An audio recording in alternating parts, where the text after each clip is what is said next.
Zoom. Zoom. All right, good day. It's actually kind of warm today. Took a walk around the boardwalk. Nice to stretch the legs.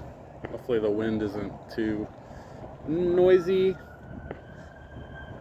Actually just kind of picked up. So my buddy Martin, his channel Another Time Another Place, I'll link it. He was talking about living off grid and kind of talking about his electrical system, and so it just kind of encouraged me to talk about our system. So I'll start at the front of the boat. So we have several is really the answer. So here we have, this is a 100 watt bifacial panel that is connected down through the box and down into the forward of the V-berth. We have a 100 amp hour battery up there.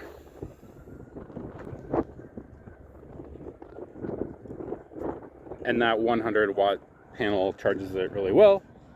Is one whole system: solar panel, charge controller, battery.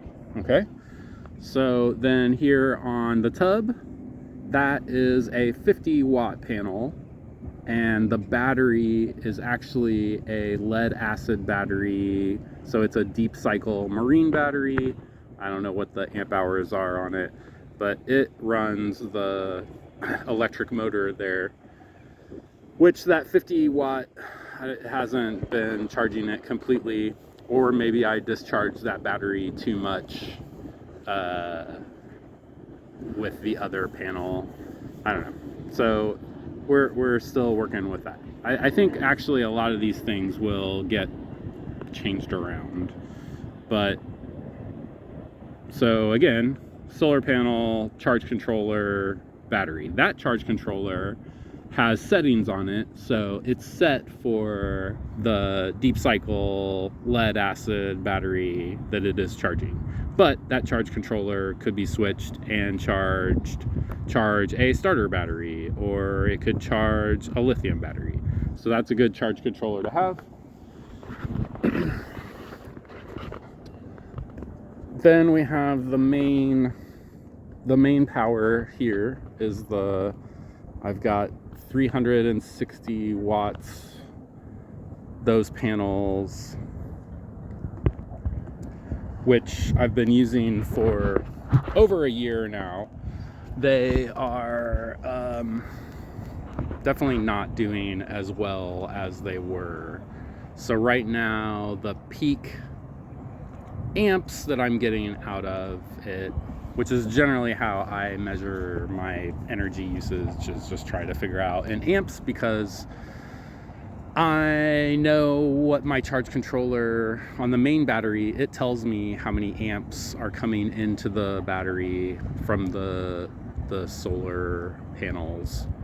And right now at full sun, that's doing about 8 amps.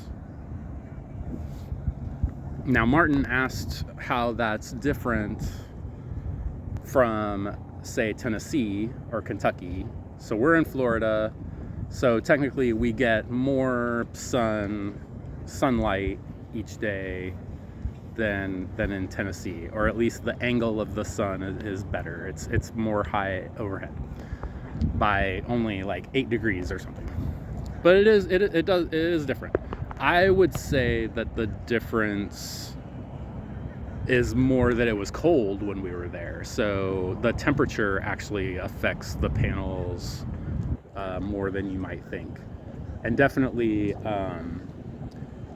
say like you have panels that have a bimini cover under them, then that is holding heat under it, and so the panels don't like that so much. You want airflow under the panels for good efficiency, But apparently, yeah, them just being colder, they actually work better. But I'm in the sunshine all the time, so I get, more sun more often, and it's just less cloudy here generally. Talked about forward panels, dinghy panels, and then the main house panels. Yeah. So actually I haven't looked up here in a while. Okay, so 100 amp hour battery, charge controller. So that battery powers that fan, forward navigation lights, and then these lights that are dimmable and have a USB charging port. So we have USB charging cables up here. So that does pretty well. Then here is the main house battery. So 200 amp hours hooked up. That battery is just extra now. It's a charger that I can charge that battery with. Got the inverter, and then all of our switches are right here. So the charge controller, all the wires from the solar panels come in to here, and so they're having the multiple systems, meaning I have different charge controllers, different solar panels, different batteries, and I can move them around if I need to, like if one stops working or for some reason. So that's the solar tour.